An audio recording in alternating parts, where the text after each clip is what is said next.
Good morning, ladies and gentlemen. This is Arnis Luks here at the Crossroads, and I'd like to welcome my two guests from Canada. Welcome, Robert Klinck. Hi, Arnie. Good to be with you again. No worries. Pleased to have you, Robert. How's the weather, eastern areas of Canada?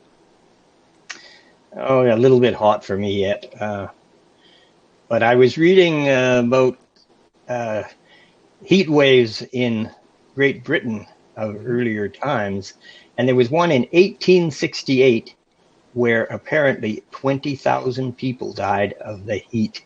Wow. So all these climate alarmists Hmm. who are saying that the world is going to get impossibly hot and I don't know, 5,000 people will be dying in the year 2080 or something. Hmm. They're completely ignorant about the history of weather on this planet. Yeah. We've been through so Well, many extremes, and Hmm. That's right. And in my mind, the extremes, the variability of climate has to do with sunspots, the sunspot activity, where these solar flares come across our environment and cause these larger oscillations, the great heats, the great cools. And in my mind, I'm yet to be convinced of anything different. The lack of sunspots is causing, if you like, a narrowing of this variability, a narrowing. So our winter here is not excessively cold, and the rains have come, and our summers are not excessively hot. And yet we've certainly got a history of some hot summers here. Welcome, Wallace Klinck. hi there, Arnie and Bob. Um, well, I would say maybe I might observe it this way that we seem to be having April showers in July. Okay. However, Hmm. it's pleasant enough, quite pleasant actually. Hmm. We're getting light showers from time to time, and it's just, well, I guess one might say it's cooler than the political environment. Ah, yes, exactly right. And that brings us to the call for our papers today. I just wanted to touch on the Social Credit Library. You'll be able to navigate through alor.org.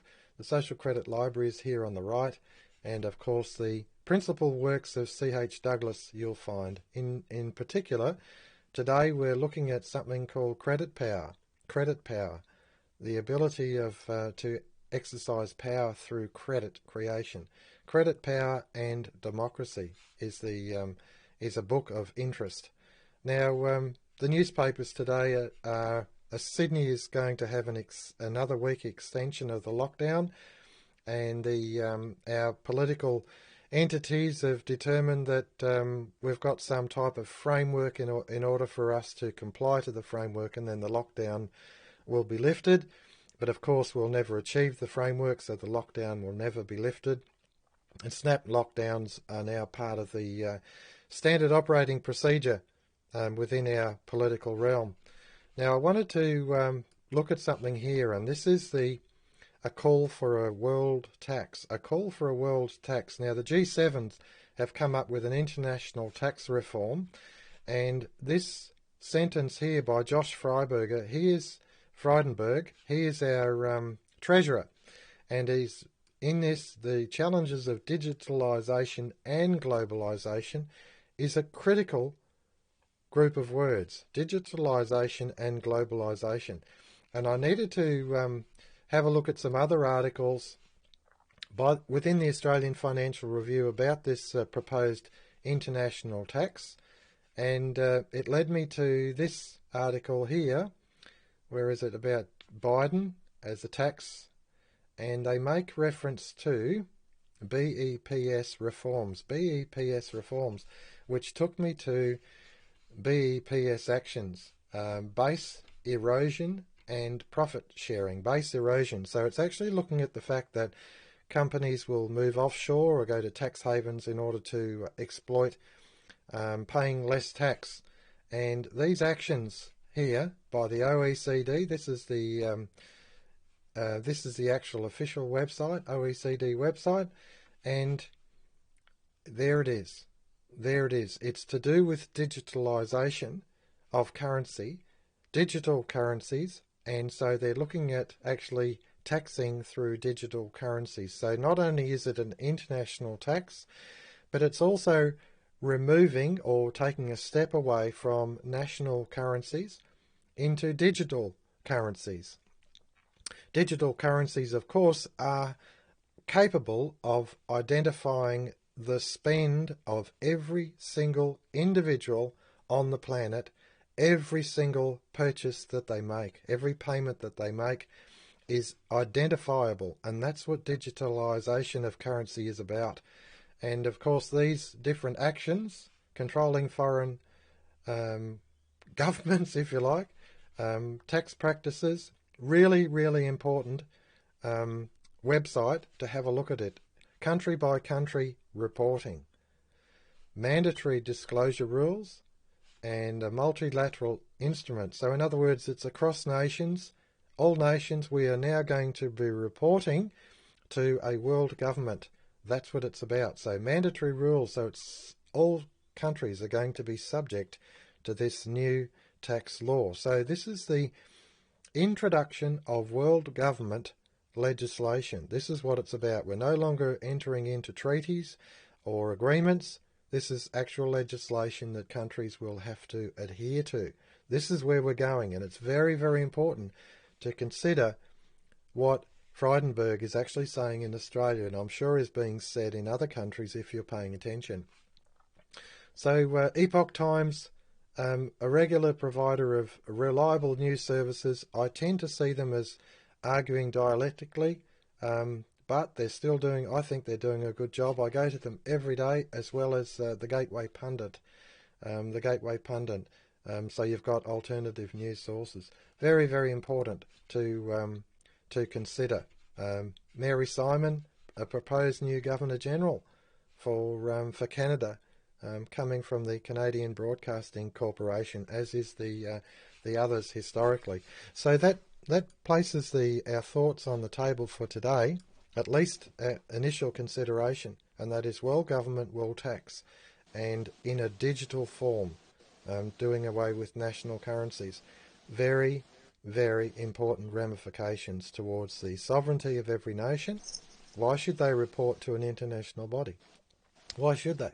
But our governments are actually willingly going cap in hand to implement world government policy. That's what this Great Reset is all about. That's what the COVID lockdown is all about. That's what the climate, if you like, climate terrorism is all about. Imposing fear and trepidation over peoples in order for them to accept large-scale planning. And that's what we're seeing today. Your thoughts, please, Robert Klinck. Well, we've been advised of the interest of powerful financial and corporate organizations in establishing a world government now for a long, long time. The idea has existed for 2 centuries. It emerged after the Napoleonic Wars, I know, but I don't think it resulted in any institution.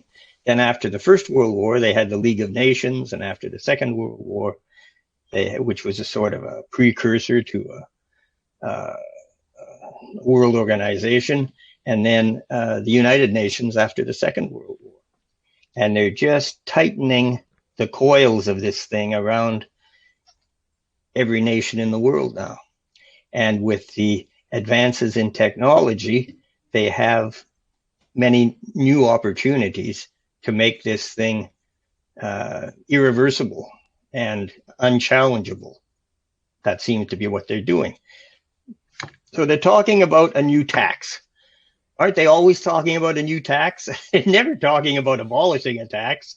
They're always oriented toward finding a new thing to tax and a new way to tax people. Now, this is very interesting because the people who are doing this are financiers to a great extent, and financiers are in the business of creating money out of nothing.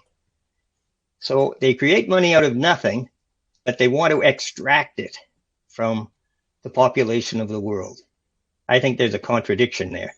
They know that money is not something that the population generates on their own. The money is derived from the credit creation by the banks.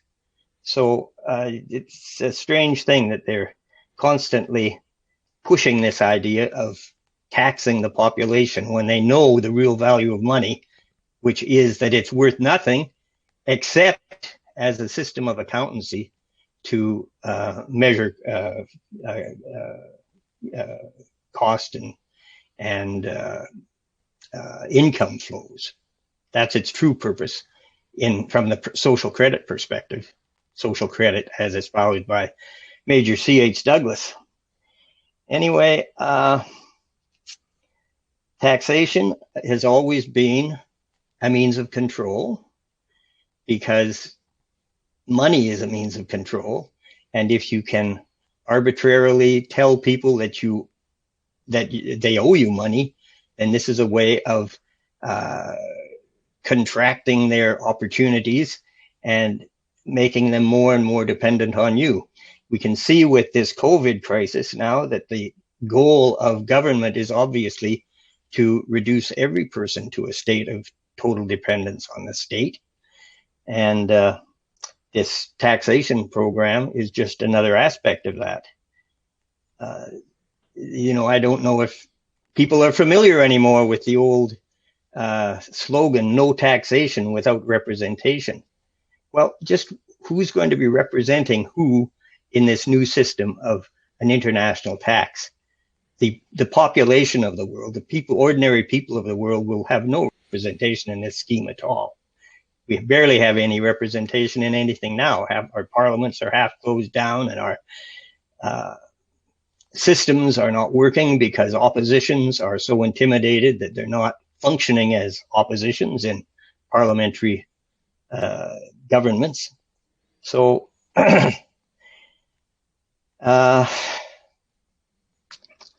also, if you look at the people who are promoting this idea, they hardly have a good record. These people who have gone to the G7, where this idea of the international tax was being bruited, these people are such hypocrites, such liars. They're all there embracing and having a big party while they're telling their citizens back home that they have to wear masks and they have to keep at a distance from each other. Well, the leaders don't seem to be subject to the same rules. Why is that? Are they not afraid of getting COVID? They know it's a fraud. And that's why they act that way when they get together. The system of digital monies is something that has been trialed. I mean, they actually abolished currency in India, I think, and there was a huge revolt against that. But they were trying out a very extreme transformation where your savings in currency and so on would have no value. I'm not sure where that stands right now. It was hardly a popular move. But I'm familiar to some extent with what goes on in China. I get firsthand reports from there, and they hardly have any form of cash anymore. If you pay for things with cash in China, you are regarded as an annoyance. I've seen this work. It's very convenient. You drive down a road and it's a toll road. You don't even have to stop. You have a card in your window of your car and some sensor will detect it. And instantly, if you pass a point where you have to pay a toll fee, the money will be deducted from your bank account. You can go into grocery stores. You don't even have to present a card or anything. Some of these stores in China actually identify you by means of your face or your eyes. And when you leave, I'm not sure how they tally up your bill, but the payment will just be deducted from your bank account. So in some ways, that's very convenient. But it's such an intrusion on people's privacy that it has to be resisted at all cost. It's the end of your ability to have your own life. Everything is being scrutinized by the state in that situation. And It's just a frightening prospect, something that we couldn't have imagined maybe 30 years ago. But now with the facial identification and the advance in computer technology and so on, it's all become possible. And it looks like the ultimate nightmare from which there will be no exit. Very terrible prospect ahead, unless this is stopped. Thank you for that, Robert. That's excellently put. The Brave New World, of course, is Aldous Huxley, and 1984, George Orwell. Of course, this is the coming together of both of those, if you like, futuristic premonitions of those writers. Your thoughts, please, Wallace Klinck. Well, of course, this marks very clearly a move away from the individual being able to shape his own destiny and to contribute to the destiny of the planet, because it is removing power into more and more centralized locations. And this is something that, unless we're all going to suddenly metamorphosize into angels, holds tremendous danger for us. Because when you place power like that in the hands of human beings who are fundamentally unreachable by the general populace, you're preparing for yourself a very, very frightening future. And I think there is no doubt at all that the purpose of production has one aim, and that is to produce goods and services for human satisfaction. And so what you're going to do, and furthermore, you tend to get people who are driven by ego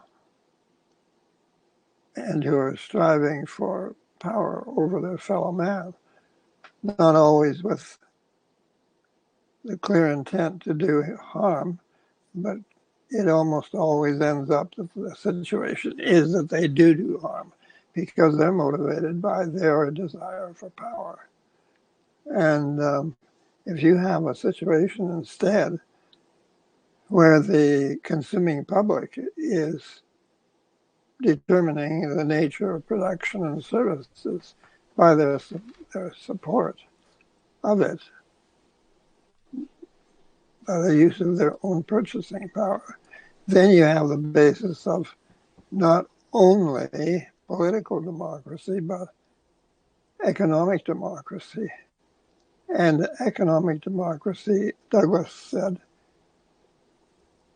is an absolute disaster without, political democracy is a disaster without economic democracy. And that's because economics is the basis of survival. Political democracy is a world of ideas and exercising power. And if you're going to allow that sort of thing to have a free hand, you will lose control of your ability to shape the world through the right of essentially rejecting services or goods which are presented to you if you don't like them. And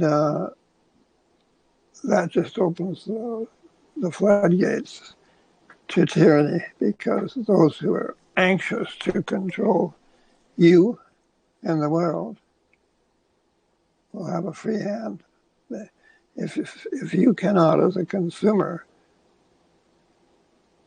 determine what is going to happen in this world in the matter of policy, then you have no weapon. You have no ability to shape the world in a way that you would prefer. And this is It's just handing the right of absolute power over to those who are seeking primarily power. And that can only end up in one state of affairs for humanity, because it is the powerful, those who seek power, who will continue to seek power and will climb the ladder that leads to ultimate power. And they may in some cases be thinking that they're doing the right thing.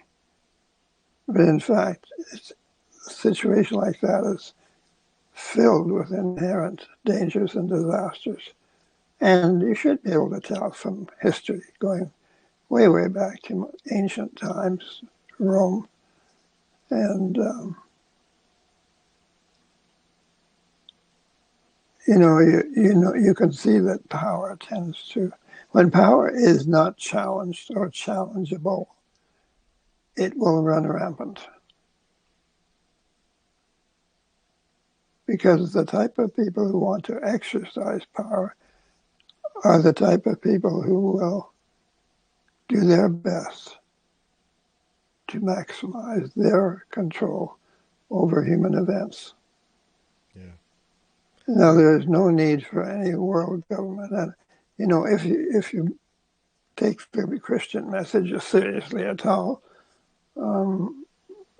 Jesus definitely gave us some pretty sound guidance in that respect. He said that, he told the devil when he offered him control over the nations of the world, "Get behind me, Satan," because people who want control of the world want control over you. Yeah. And they will seek it, and in order to preserve it and maintain it, they will become more and more officious and more inclined to govern your lives and to force upon you policies which you may not have expected and which are likely to be extremely dangerous. Yeah, I think the situation we're seeing today, where governments are using fear, they're actually terrorising their own people. They're using fear to drive people like a herd towards mass vaccination, and of course vaccine passports and lockdowns. This latest, if you like, outworking of this centralist policy, of course, goes back throughout history. We had Henry VIII. Think about it, an individual who insisted on holding the power of not only kingship but also the head of the church. And of course Napoleon at his time, and then we've had the dictators, the history of dictators, and the mess that they've made, and of course the carnage that they've left behind by having so much central power. The evolution of democracy, if you like, the evolving of it is that each person is issued with their own little package of power. It's called the vote, and that's found in that expression. But what Douglas showed that it was insufficient. The package of power just within a vote, of course, can be manipulated, and that's what we see through the centralisation of media and, of course, fear tactics, and people are herded into one camp or the other, polarising narrative, if you like, and a perceived dialectic. You've got to choose him over her. You've got to choose Trump over Biden or Biden over Trump. All of this polarising narrative.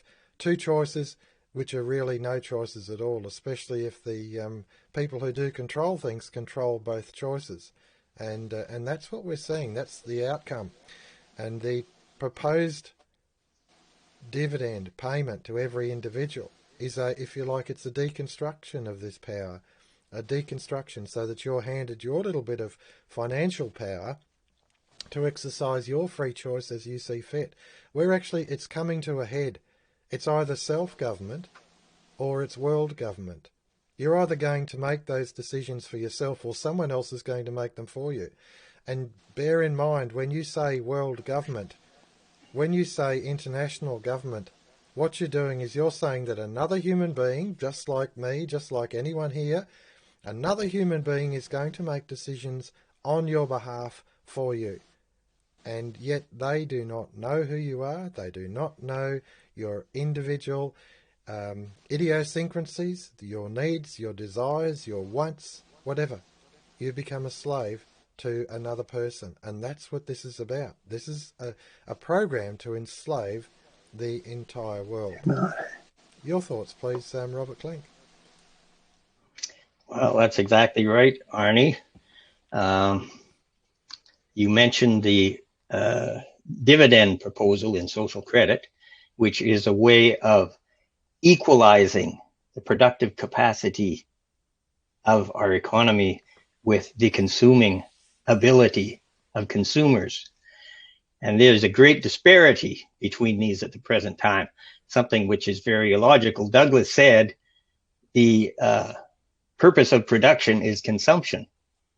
I doubt if there's a professional economist in the world who uses an expression like that, but it merely has to be said to be self-evident to any thinking individual. You know, you mentioned dictators in history. Well, when things are chaotic in society, there's a tendency for people to throw up their hands and say, we just need somebody who will take over and run things properly. So they're looking for some kind of benevolent dictatorship. But the problem with this is, even if you did have, for say, one person in office, a benevolent dictatorship, where does anybody imagine that's going to go? It's not going to, if there was a well-intentioned person who was doing good things, that's not going to persist. The power is there. The next person to assume that power could be a completely different type.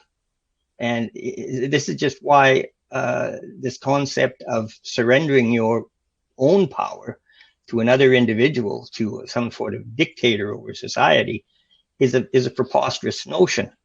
It's not a situation, even if it were tolerable for a short time, that is going to persist, because it involves centralization of power, and all the psychopaths who want to run the lives of other people are going to be drawn to that power, and they will seize it at some point, and they will make your life a great misery. I think a lot of Americans were looking to Donald Trump to sort of fill this role of a benevolent dictator. You know, these huge demonstrations and vote for Trump. Trump is going to save us. Well, this is purely delusional. And people should be able to realize that Trump is just a counterpoint in a dialectical game. He's been offered as supposedly an alternative to the awful direction that United States politics has been taking for years, but he's right in on it. He's obviously a fraud. He's the guy who said he was going to vaccinate the entire population of the United States. Well, this is hardly the position that a conservative with an interest in protecting human rights would take.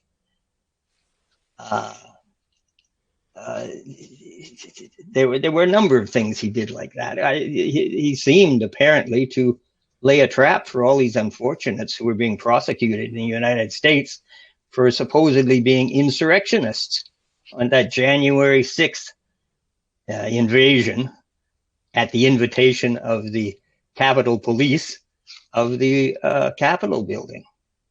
So he has done some very strange things that certainly should make you doubt that he is playing the role that a lot of people believe he is, and that he will realize the hopes that they repose in him.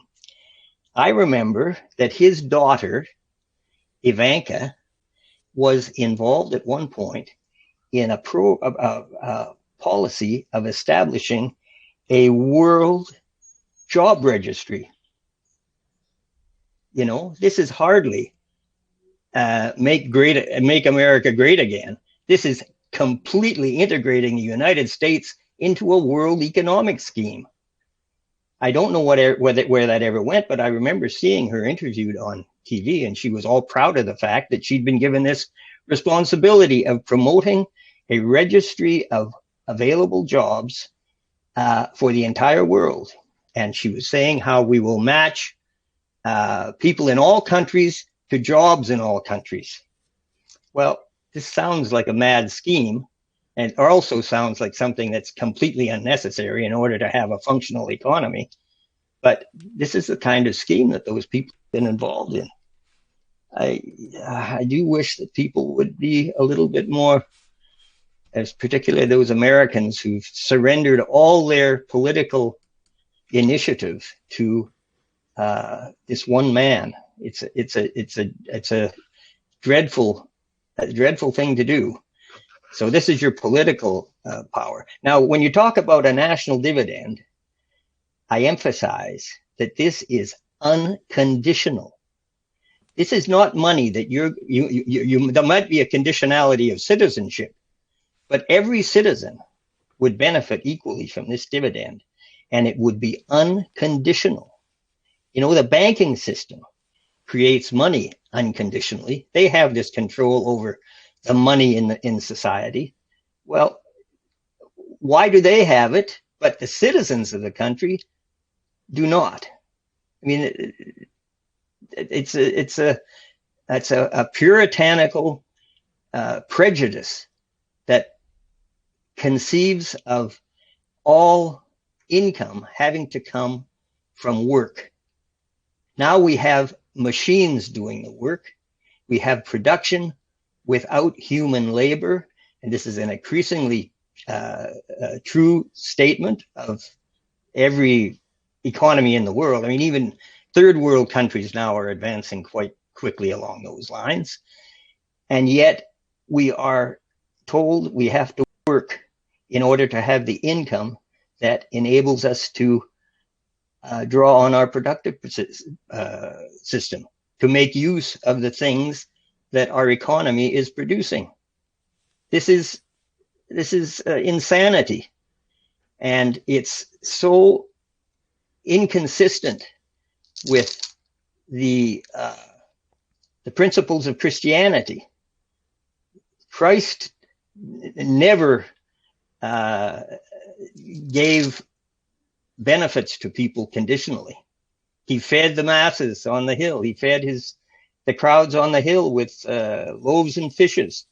He didn't require them to do any work in order to be fed. And he specifically said, behold, the fowls of the air, they toil not, neither do they sow, yet your heavenly Father takes care of him. Are ye not much better than they? I mean, how clearer could it be? We are not supposed to be governed by this stupid rule that you have to earn everything on this earth. We've been given amazing resources and assets.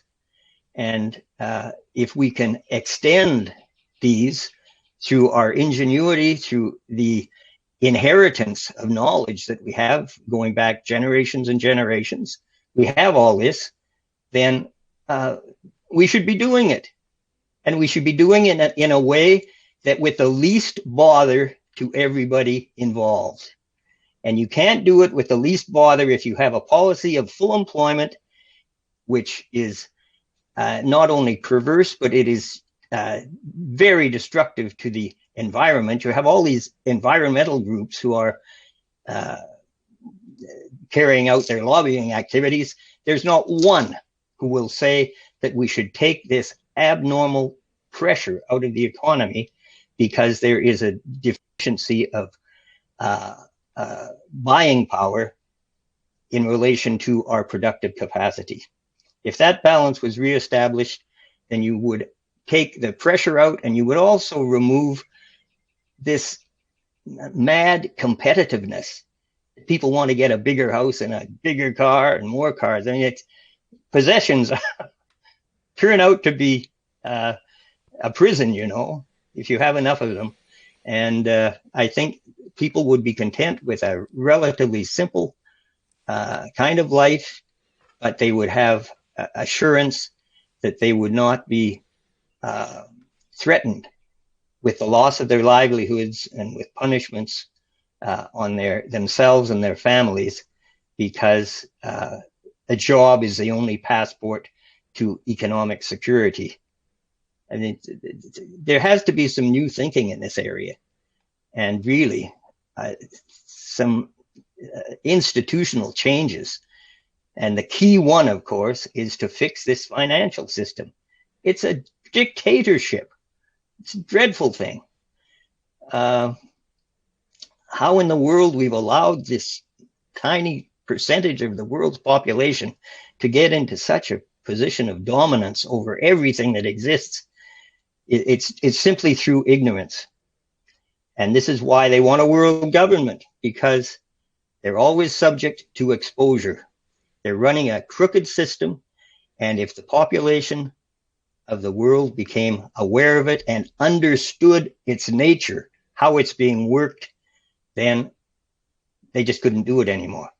It would be rejected, and there'd have to be reforms of our system that would give people the benefit of the abundance of the world. Beautifully put, Robert. Beautifully put. The abundance of the world. We look at a world of plenty, of material plenty, where machines can do all the work, almost all the work. They just needed to be actually controlled by a small number of men. Agriculture has gone from 85% of the actual working population to less than 5% of the population in 150 years. That's technology. That's steam energy, heat energy, hydrocarbon, nuclear energy, and technology. The understanding of the machine and how to actually get it to do the function, the hard function of what men used to do. Look at these giant excavators and bulldozers that can push soil around, and when it was only a man with a hoe that could do it.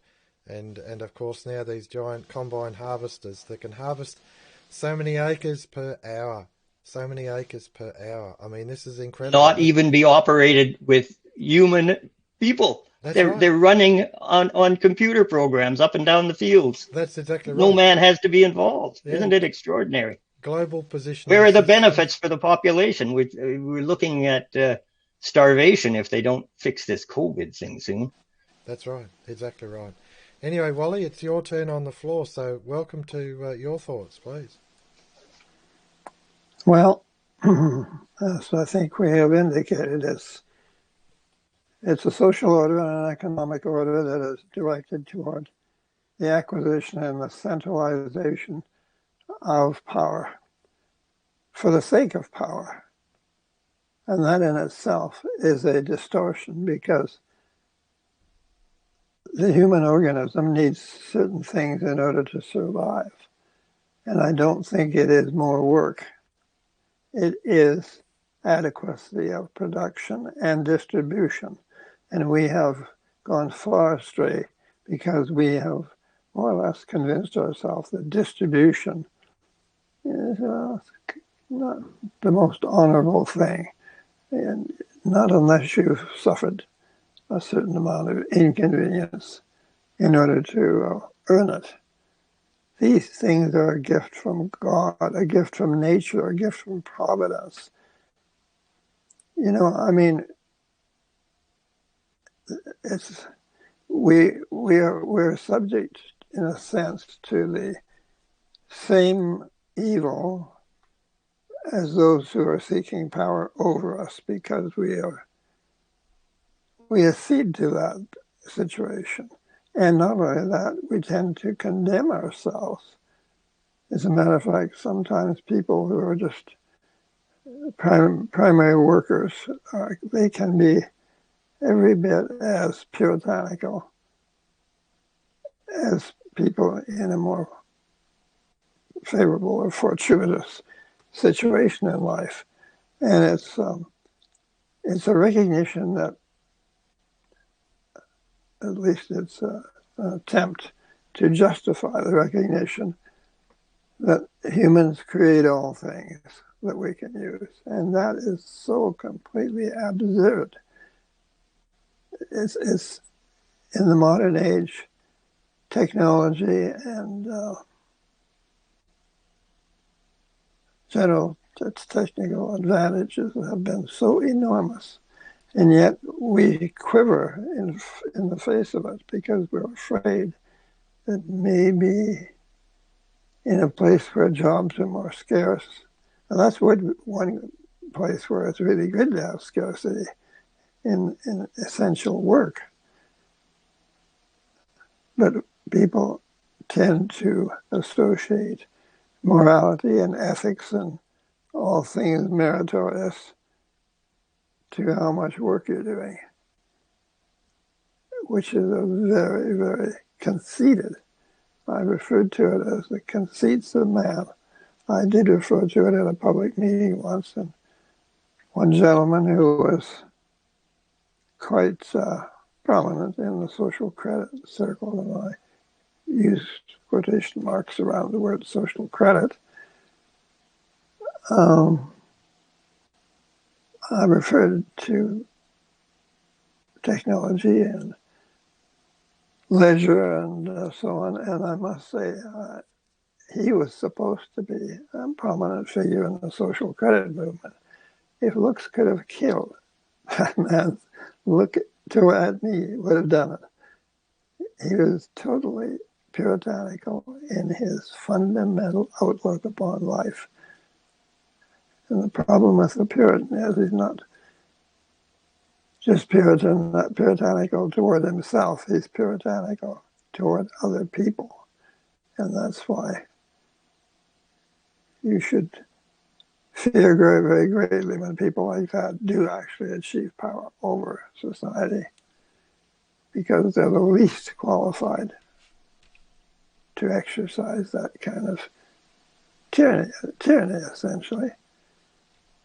It's, you know, if you've got to go fight a war in order to keep people busy so that they can earn money, so that they can buy things that have already been produced or are being produced. That's a pretty sad commentary on the intelligence of humanity as a whole. But, I mean, how can it be considered as moral or ethical to force upon ourselves more and more work in order that we can earn an abstract thing called money so that we can access these things, these physical things, these real things? I mean, I don't think it's an exaggeration at all to refer to that kind of a situation as a state of insanity. What else can you say? There's been some forward-looking people in the history of our race or people that have detected this. They haven't understood the implications of it from the standpoint of the conduct of an economy, the technical considerations and so on. But they have had enough normalcy about their natures that they could detect that something was very wrong. But we have not picked up on it to make it a way of life. We have generally acceded reluctantly to a recognition that that is the case. But it almost is always filled with a proclamation that we need more jobs, more work.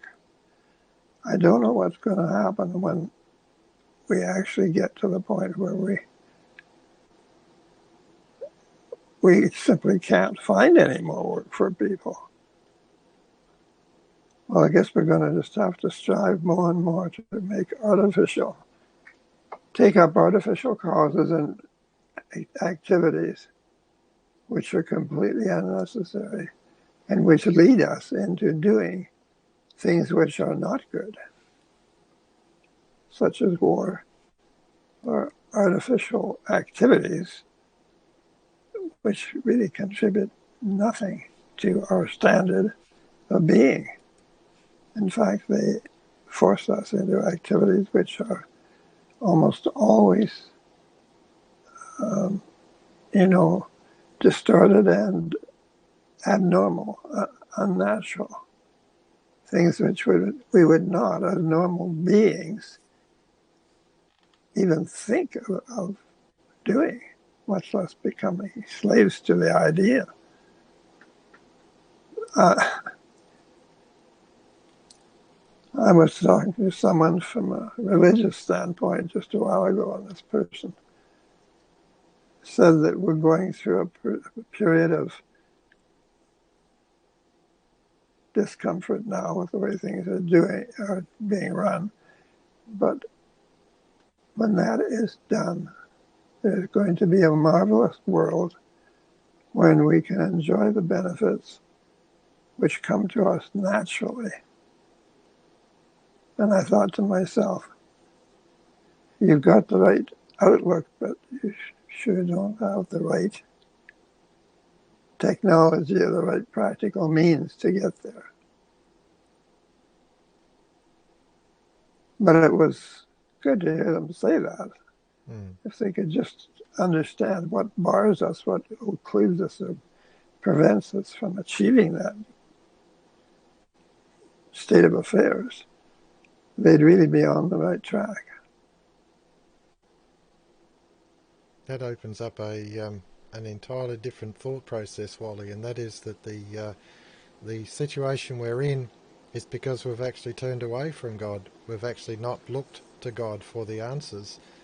We don't have faith in the natural world. That's right. And if we had faith, if we had sufficient faith, even as a mustard seed, even that small amount of faith, and put it into action, and that, of course, is the is what's being proposed with the national dividend, a method of equitable distribution, a method of equitable distribution of the massive productive capacity that we have before us. Why is it that China is essentially producing everything for the whole world?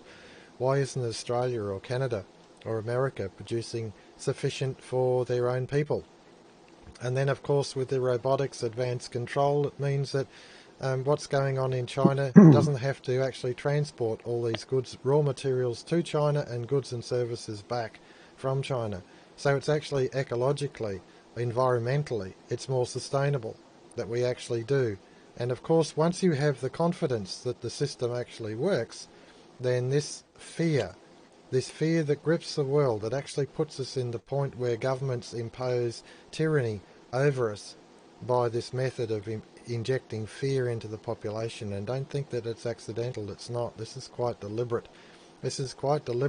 You've got, is it the Delphi method? You've got structures such as the Tavistock education and training facility and things like that. I understand there's about 300 equivalent Tavistocks around the world about conditioning society, about going into your education systems to the point where there are no absolutes, that parents are not held in a position of respect and authority, and the teachers have actually circumvented that to the point where children will listen to instruction from their teachers or from the media services in preference to people who might have actually experienced the situation.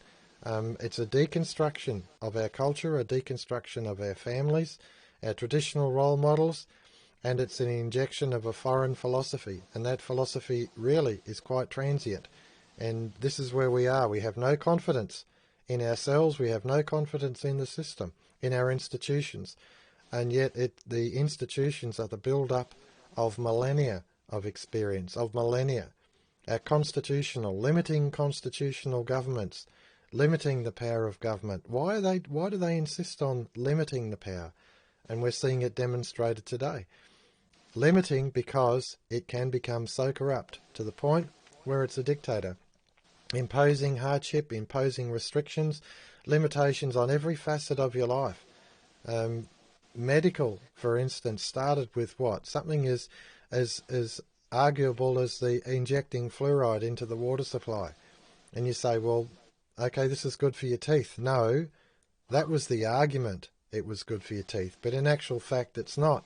It actually makes you gluggy, and it limits your cognitive understanding, your cognitive faculties.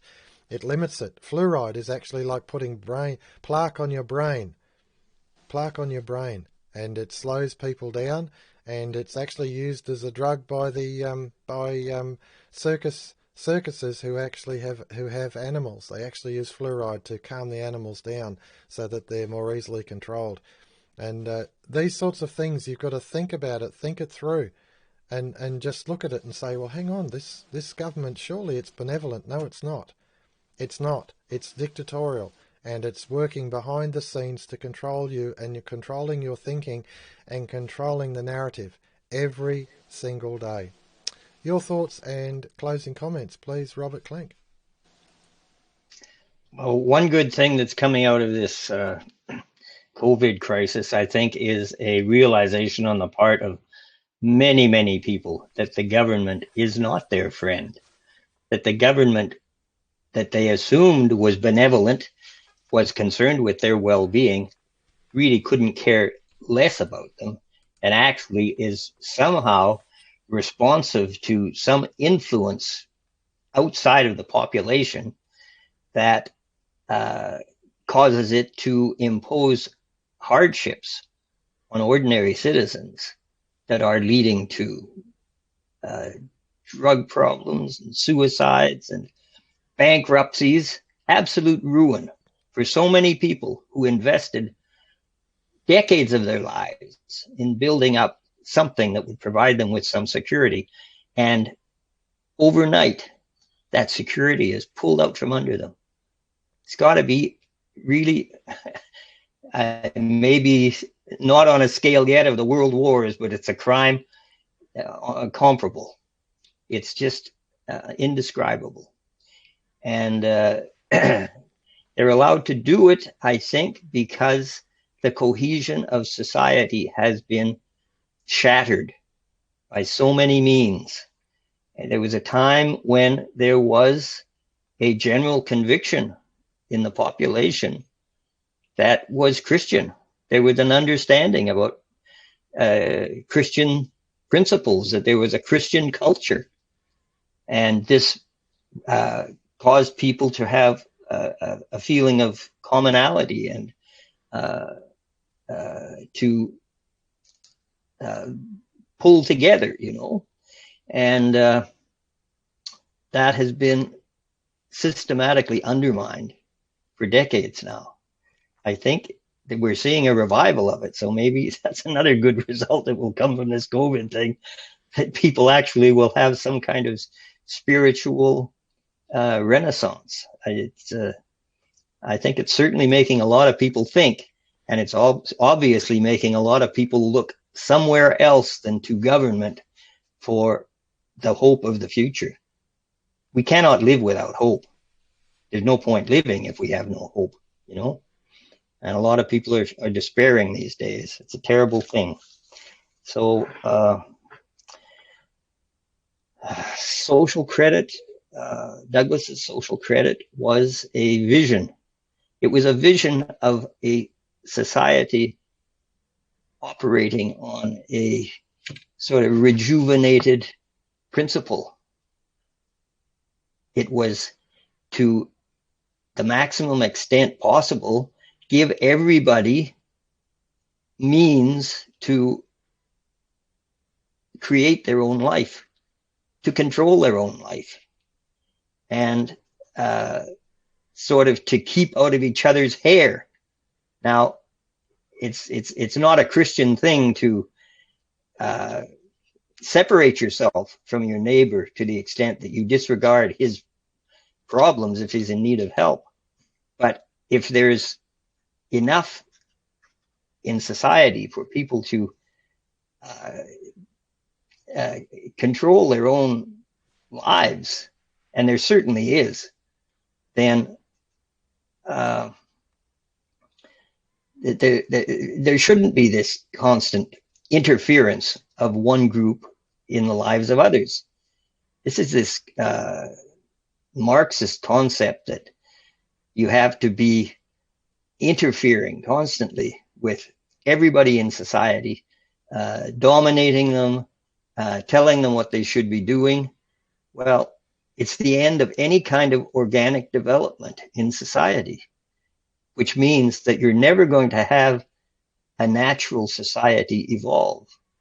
You'll have a natural society evolve when people are free, and they'll be free when they have a regular financial stipend unconditionally to sustain them and give them the assurance that they won't have to sell their souls or abase themselves in order to have the means of existence. And this is it's a transformative vision. Once you have this view of a possible future for society, you just can't comprehend the folly of the position we've allowed ourselves to get into by being dominated by this financial power and all the careerists who try to appease it and to appeal to it and to take the benefits of it in complete disregard of the welfare of other members of society. In order to return to a caring Christian society, we need a restructuring of our financial system. And the best approach to that I've ever encountered in any case, and it's philosophically well-founded. That's what makes it so powerful a vision, and that is the social credit that was espoused by Major Douglas, that has been censored and suppressed for nearly a century now. Beautifully put, Robert, and it's a very important point that this forum opened looking at a proposed new world tax, a new world tax to usher in world government. And of course every single tax is confiscatory, and don't think that you avoid it just because it's at a level of cross multinational companies. The taxes will always flow on down, and they'll flow on down to you and me. And so it's another form of confiscation, of limiting what you do, of controlling your finances. So it's the very opposite. And it's interesting in the sense that it creates an area of dissonance rather than resonance. The dissonance being that it's actually in conflict to the natural order of things. The level of taxation is of dissonance. It's actually deconstructing communities, deconstructing families, deconstructing nations. And that's what we're watching. We're witnessing to it. That's why this proposal is so centred, it's so orientated towards a great evil. And our Josh Frydenberg, Treasurer, he's doing everything that his political masters want him to do. And that's the truth of the matter. And of course he's got to be considered in light of that, and viewed on the basis of that is it good for the individual, or is this actually going to deconstruct the right of the individual to rule his own life, to run his own life, to govern himself, That's the distinction. Should the individual govern themselves, or should we have a world government and have someone of such understanding that they're capable of making the decisions for 9,000 million other people? Rubbish. Your thoughts and closing comments, please, Wally. No, the idea is that people are not capable of running their own affairs. And I do think that individuals who operate under natural law and are not subject to highly concentrated external power might surprise you in their ability to survive in this world. And not only to survive, but to prosper. And these people who must have power, who seek power constantly, they have a grand illusion that somehow or another they are destined or entitled to plan the conditions of life for other people. It's monstrous, and it is a tremendous exercise of egotism. I talked to a former head, actually, of the mining industry in communist Czechoslovakia. And I said to him after class, does it not strike you, Professor so-and-so, Scooter was his name,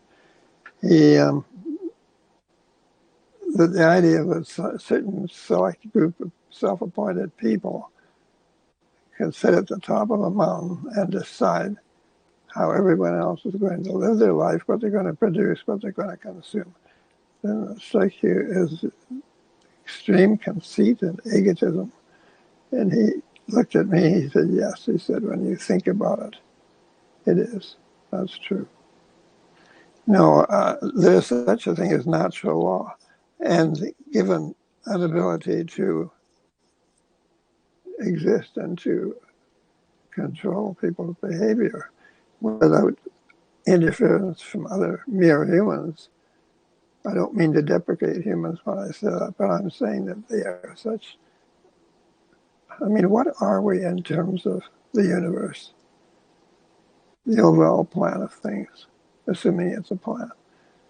The overall functioning of things. The idea that we, in our infinitesimal little role, can devise a way of doing things which is superior to natural law is a tremendous delusion and error,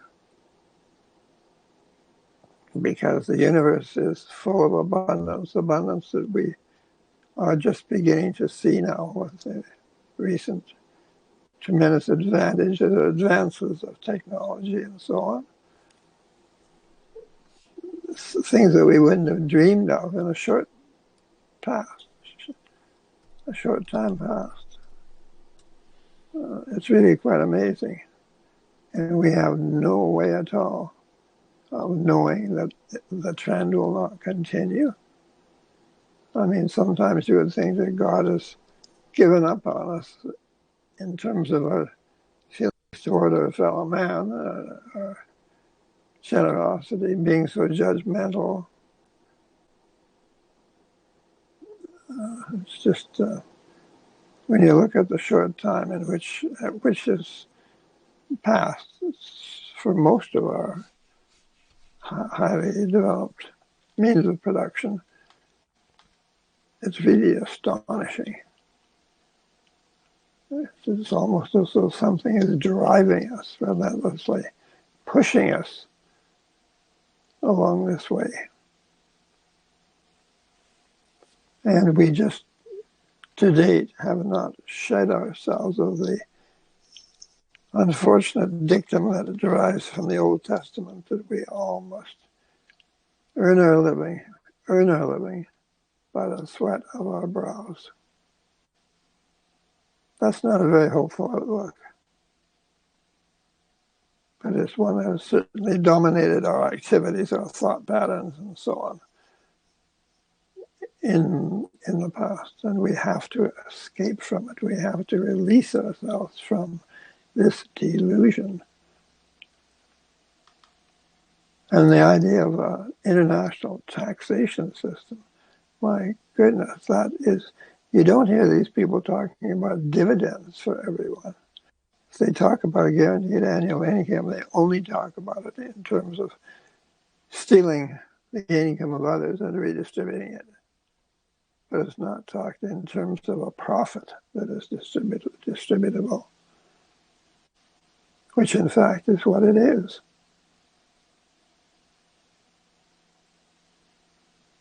So I don't know what else to say at this stage for today, but no worries. Thank you, Wally. I actually want to cut across. I'm just going to clear the table. I want to cut across to the websites, and I want to bring up the word heresy. Heresy. Now, someone was called a heretic, and as I understand it, heresy is more to do with dissension. It's got more to do with error in understanding, and that even Saint Athanasius spent time in exile. He was sent into exile, and yet he was attributed with the Athanasian Creed.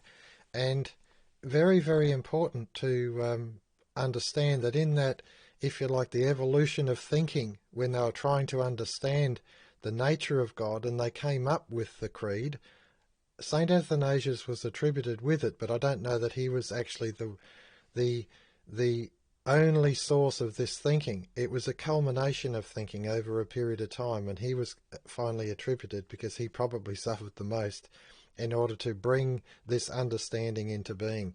And that's why heresy is very important. It's error. That's what it's about. It's error. When we consider things and we try and put them into light, we can make error in our thinking. And that's what we're trying to instill in you folk, our audience, who actually listen and watch and read what we're on about. It's about clarifying those things so that you can actually look at the natural world, observe it in the natural world, and then you can recognize this is the natural law. This is the way things work.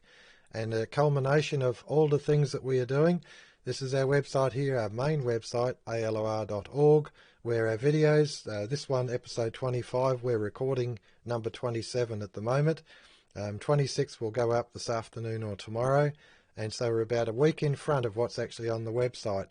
But that week in front it gives me an opportunity to produce our on-target journal, and a lot of thinking and debating in my mind and arguing and research and all that sort of thing goes into producing our on-target. It really, really is important. Now, this particular article here by Beverly Eekman, How to Counter Group Manipulation, so very important. Those particular steps of how to actually change your thinking patterns. How not to go with the crowd, but how to actually take a step back and observe the natural world. That's the Baconian method. It's actually the scientific method. Laying the what's real cards on the table. How does nature work? You look at how nature works. That one day a man planted a corn, he ploughed the field by hand or with an ox, and he planted the corn. And the rains came and the sunshine came and the winds blew and the corn grew. And he turned one corn seed into a whole corn, and then or multiple corns, and then from that, of course, came the 5,000 corns. That there only several corn plants can actually produce enough seed to actually sow the whole acre.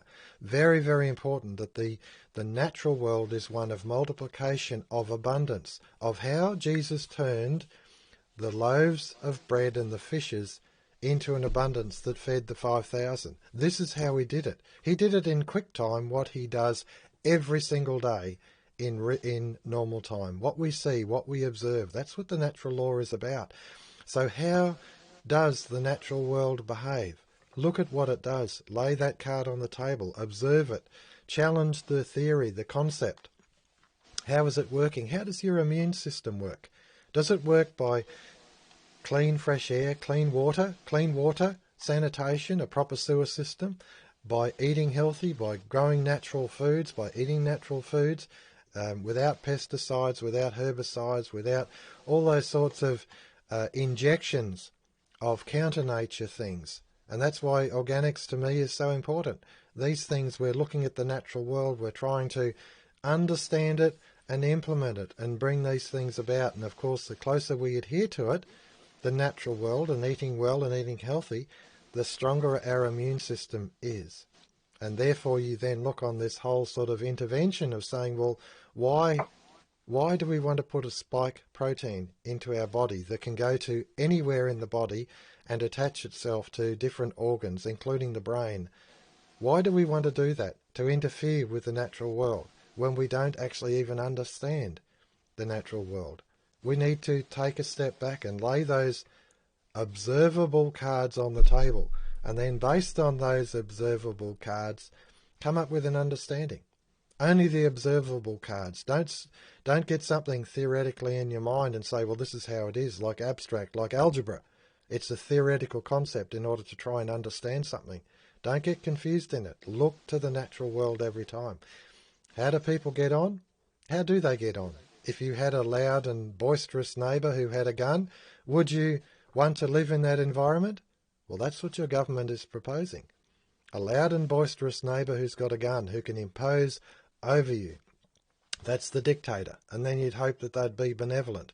Well, go and have a look at these ancient cultures and have a serious look at it. What were they like when they had the guns, or they had the swords or the spears or the bows and arrows? What were they like? What were they like? Was life full of merriment and joy? It wasn't.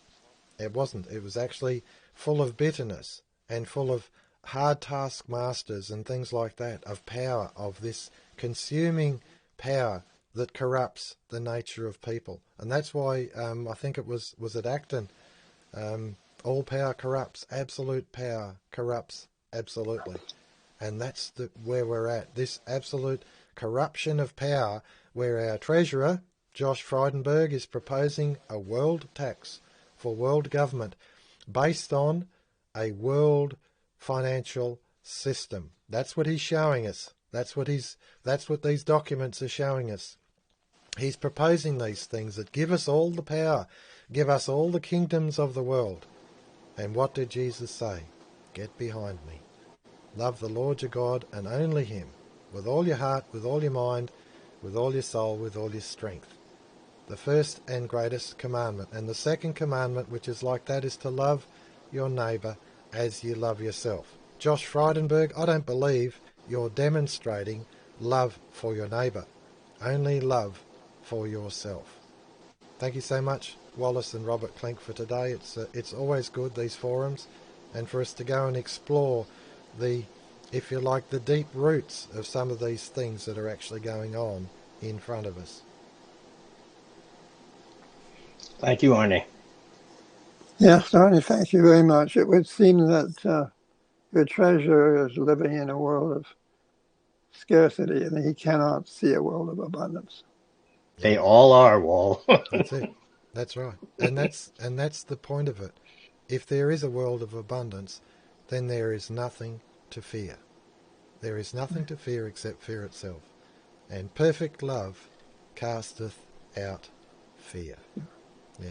Thank you so much. This is Arnis Luks at the Crossroads. Cheers.